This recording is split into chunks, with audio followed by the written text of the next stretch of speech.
galbūt, kai kūrėsi valstybė ir dar dabar mes nelabai suvokime, kad vis tik tai mes, kažin ką, nesukūrėm savarankiškų, mes kartuojame tai, kas jau sukurta. Kitaip sakant, mes grįžtame į kapitalistinę sistemą. Kažkodėl šitas žodis kapitalizmas pas mus nėra naudojamas, nelabai jisai mėgstamas, bet iš tikrųjų vakaruose tai daug kas taip sako, net ir mano teko dirbti Šveicarijoje, ten visi pripažįsta, kad čia yra kapitalizmas. Kapitalizmas su savo taisyklėmis.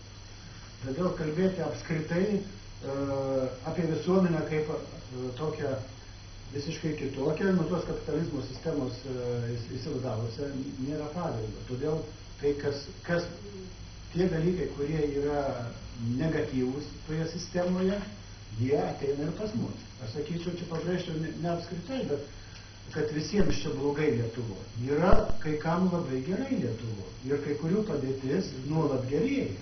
Mes tą matome ir statistika sako, turtingiausių padėtis Lietuvoje gerėja. Yra oficialūs duomenys. Blogėja tų žmonių, kurie yra šitame trečiame sluoksnyje. Pavyzdžiui, jeigu mes mokomės apie Angliją, tai Anglijos vadovėlis tiesiai pasakyta, kad Anglijoje ir dabar yra 3 pagrindiniai sluoksniai. Tai yra šitas skurdžiausias arba menkiausias sluoksnis, kuris turi mažiausią išsilavinimą, paskiau vidutinysis sluoksnis ir yra privilegijuotas sluoksnis, tas, kuris valdo. Ir šitą nieks neneigia to. Man atrodo, kad Lietuvos visuomenė eina būtent į tą linkmę, kad visuomenėje atsiranda skurdžiausias sluoksnis, dalis iš jo nori pabėgti, jis bėga į vakarus, norėdamas geriau gyventi.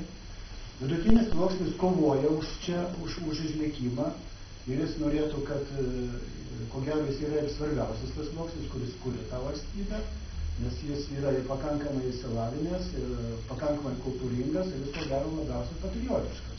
Jis nori čia likti, nori, kad čia būtų gyvenimas. Ir yra tas turtingųjų sluoksnis, kuriam irgi tas pats, kur gyventi. Svarbu, kad jis būtų su pinigais. Jis bet kada tos pinigus vieno šito kompiuterio pelės paspaudimu gali pervesti iš vieno banko, iš Lietuvos banko į kitą banką. Tai jiems nestinka ta sistema. Tai manau, kad šitą sistemą ir sukelia daug problemų. Dabar todėl kalbėti apskritai apie patriotizmą ir apie išdavystės, tai mes žinoma galima, bet kas iš to, mes lyg ir atitrūkstame nuo pagrindų. Mes kapitalistinėje sistemoje gyvename iki 40 metų. Gerai, pats sakei, kad balsavo už Europos konstituciją, žmonės jos neskaitė. Taip, neskaitė. Tai galima tą vadinti? Bet jiems buvo įtikinta ir aš mažo kas buvo įtikinta. Nesvarbu, bet žmonės ir dabar tiki, kad Europos Sąjunga yra geriau, nes jie jaučia naudą. Pavyzdžiui, valstiečiai gauna pinigus vien todėl, kad jis turi žemę, kad jis jos nedirba. Kitas dalykas, ar čia gerai, bet jis juos gauna tos pinigus ir jis žino, kad be Europos Sąjungos jis jų negaus. Tai čia yra tas. Bet gerai, dabar šitas norėčiau gerbiamam profesoriui tada klausimą.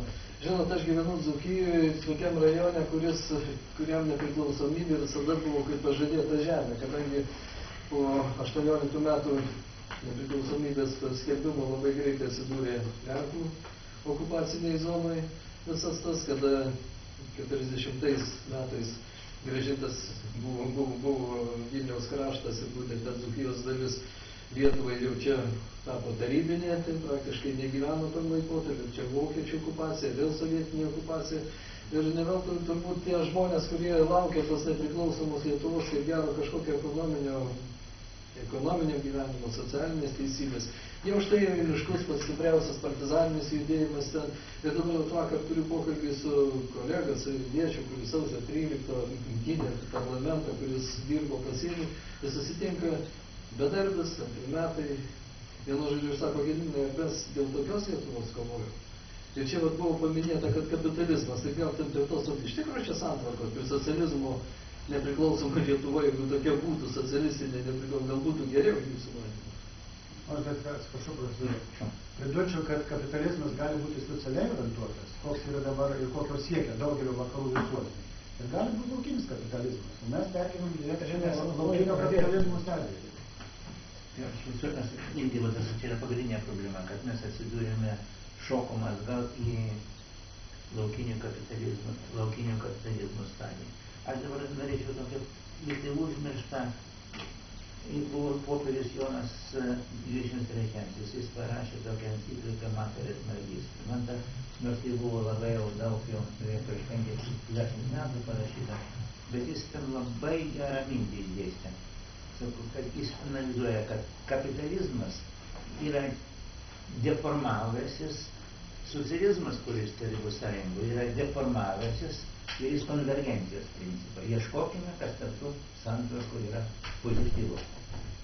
Krikščionis dabar, reikia šitą turėtume prisiminti, popiežius tai neklaidingas tokia šitą įvykį. Jonas Paulius yra panašiai padarė. Jonas Paulius irgi panašiai, o tas pasakė, kai smerkiam komunizmą ir jo reikalaujas, pasakė, niekad aš šito žodžio neištarsiu. Ir dabar, o čia ir yra šita problema, kad mes veržėmės, nelabai žinodami šitą veržų kur. Svarbiausia, visgi, o čia, kad pagrindinis tinklas rinkos ekonomika. Dabar aš pradedu analizuoti, kas pas mus diriguoja. Laisvosios rinkos institutas. Nu, tai praktiškai, sakysim, tai šamanai, kurie būrė į kurie jokių argumentų nepateikė, mes taip galvojam, lygiai tas pats, kaip anksčiau partija taip galvoja, dabar Laisvosios rinkos institutas taip galvoja, Laisvosios rinkos institutas galvoja. Ir mūsų valdantieji, jo žiūri, maždaug kaip čia aukščiausius autoritetus. O kiti, kurie nepritarė, tai nelabai išdrįsta aiškintis, iš kur tas Laisvosios rinkos institutas, kam jie tarnauja ir kokią, aš negaliu sakyti, kam jie tarnauja, aš nežinau. Nu, jie neslepia, be kita ko. Nu, bet kas jas finansuoja? Sakė, kad jie išlaiko gyvenę verslą. Nu, verslų. Pradžioj ne. Anksčiau pasakė, bet dabar jau prie... Ne. Pirmais įkūrimo metais jos išlaikė užsienio įvairios organizacijas. Man irgi tokia žinomis, kad čia yra. Reiškia praktiškai. Dabar čia problema dar yra kita. Kad Lietuvoje iš tikrųjų profesionalių politikų nebuvo. Nebuvo profesionalių politikų. Reiškia, buvo vykdytojai, direktyvų nuleistų vykdytojai. Ir tas žmogus vykdytojas, tai ir nepriklausomai Lietuvoje ateina, nesvarbu, ar jis buvo opozicija ar opozicija, bet to vykdytojo psichologija pasilieka. Dabar jeigu anksčiau reikėjo vykdyti direktyvas Maskvos, tai dabar reikia vykdyti direktyvas Briuselio. Ir nesvarstant, ar tendencinga, ar netendencinga. Dėl Europos tos konstitucijos labai jau čia visi aiškiai pasakom, kad pirmieji mes tada visą laiką buvo nuopelnas, jeigu ką nors tu padarė pirmasis Tarybų Sąjungai, tu už tai gauni šitas ordinas ir panašiai. Čia paskelbė, aš tą konstituciją pasidėjau ant stalo, aš jos negalėjau šitą perskaityti, kadangi jeigu aš būčiau Seimo narys, aš per dieną negaliu tokio Talmudo šitą perskaityti. Neskaitė, nieko, balsavo, kažkas tai pasakė, reikia ir tiek. Arba tas reikia, sakysime, toliau jeigu eisime. Santykiai su Lenkais. Aš kiek iš kitos pusės šitą žinau. Jeigu Lenkai buvo teisūs dėl Europos Sąjungos šitą, kad jie stengiasi, ne, mes stengiamės tos Lenkos išprivartauti, kad jie mūsų šitą sąjungininkai liktai ir to jos įrodinėjom, kad čia didelis atsiekimas mūsų valdžios, kad mes pasiekime, kad jie pritarė. Ir gal lieka tam tikras šitas nuostatas. Aš kalbu apie tai šitas nuostatas, kadangi man tenka, retkarčiai su Lenkų veikėjai susitikti, apie tas nuostatas yra šitas nuostatas, kad visur šitas nuostatas lieka. Ir tokiu būdu formuojasi tokia agresija priešiška, prieš lietuvius, ne tik prieš mūsų būtent valdžią, bet ką valdžią mes jūs palaikėm, kad į NATO stojat palaikymą, a jūs mus nepalaikėt Europos Sąjungos šitą konfliktą priešingose pozicijose. O priežastis, čia turbūt Rolandas su manim sutiks, kad yra psichologija. Negali suvokti, kad yra savarankiškos valstybės vadovas. Kad jis vykdytojas. Ir tokiu būdu, tarkime, aš prie švietimo šito reformą. Vėlgi kaip mūsų tauta reaguoja. Aš gavau laišką iš vienos mūsų lietuvaitės per čia kitus Ispanijos studentės. tą laišką spausdinam Lietuvoje žiniuose su jais. Kokią internetą ir tam aiškiai rodo, kokia ten sistema, kodėl išvažiavo iš Lietuvos, kodėl į Lietuvą, ji nenori. Ji nori būti Lietuvoje, bet į Lietuvoje negali mokyti. mokytis. Ir išvardino šitą vieną priežasčių. Tai kai kur užsienyje mokslas yra nemokamas. Ne, tai kaip tik nemokamai stipendijų, taip yra. O kokia reakcija, kaip kur internete? Čia komunistų agentą išleista. Kad maždaug Lietuvos žinios išleido komunistų. Aš šitą mergelę turbūt net gal žino, Ispanijoje komunistų ten vienai yra. Iškai ar tie samdytiniai yra, ar nesamdyti, kurie iš karto mato kur nors, kad čia yra kažkokie tai agentai komunistai ir panašiai, jeigu prieš. Iškai vėlgi, dabar, tarkime, tas mokymo sistemas, aš nesitikimai pradėjau nuo šito Manto domeno. Jis buvo vienas iš autorių šito švietimo aukštojo mokslo reformos, kurios tikslas išguiti mūsų jaunimą iš Lietuvos, kad mūsų aukštosios mokyklos padaryti daugiakalbėmis. Ir čia yra sistemingas, jau net dėl to šitą pasakymą jau ten žiūri neatsitiklinis dalykas, čia yra visiškai sąmoningas dalykas, dėl to, kad jis nesuvokė. Jeigu mums nepriklausomybė tai buvo šitas brangus dalykas. Arba gerai apmokama yra tai, nebūtinai nesuvokė. Nu, aš nežinau, aš negaliu pasakyti. Aš irgi negaliu sakyti. Bet sakau, mes prisiminkime, kad šitą visgi prezidentai mes irgi daugiau pažįstame negu su Rolandu. Visgi ta nepriklausomybė kažkur tai kuluaruose, ne visą laiką ten viešai buvo šitą kalbama, bet tai ją buvo galvojama. Ir tai buvo vertybė. O dabar nepriklausomybė jau tampa ne vertybė, bet nepriklausomybė pradeda vertinti. Ką jį man davė? Ar man davė ką nors šito pinigų? Kokios nors aš padariau šitą biznį, man, pavyzdžiui, rūmus kokios nors gražino, ar būtent šitos negražino.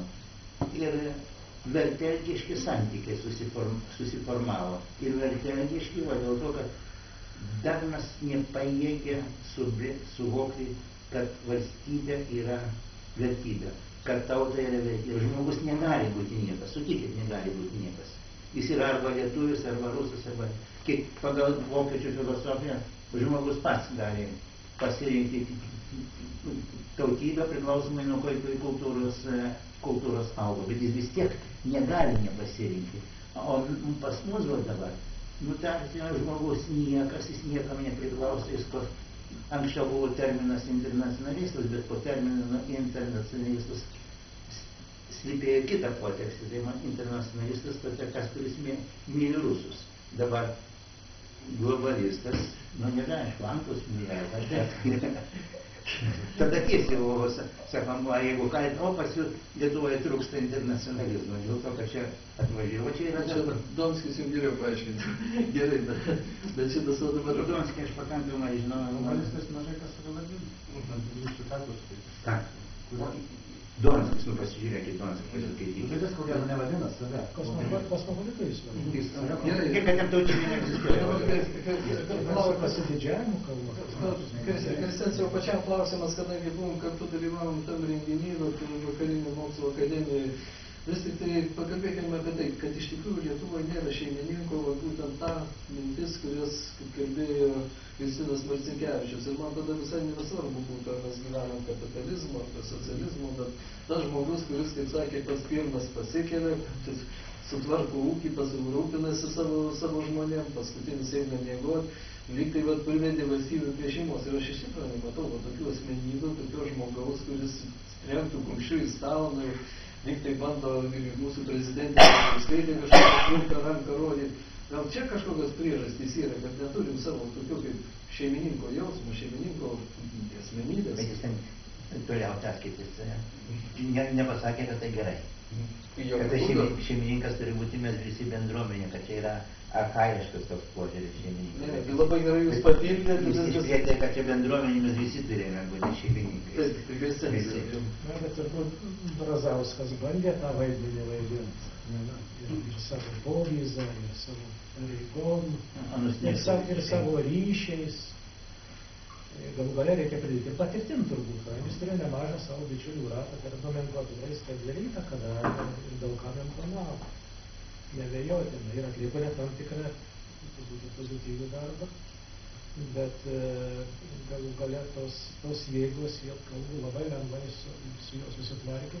Kadangi aš čia dabar su brolim truputėlį gal kitą akcentą, aš norėčiau, kai aš nepasakyčiau, nedrįščiau pasakyti, kad mūsiškiai vykdo Europos įsakymą.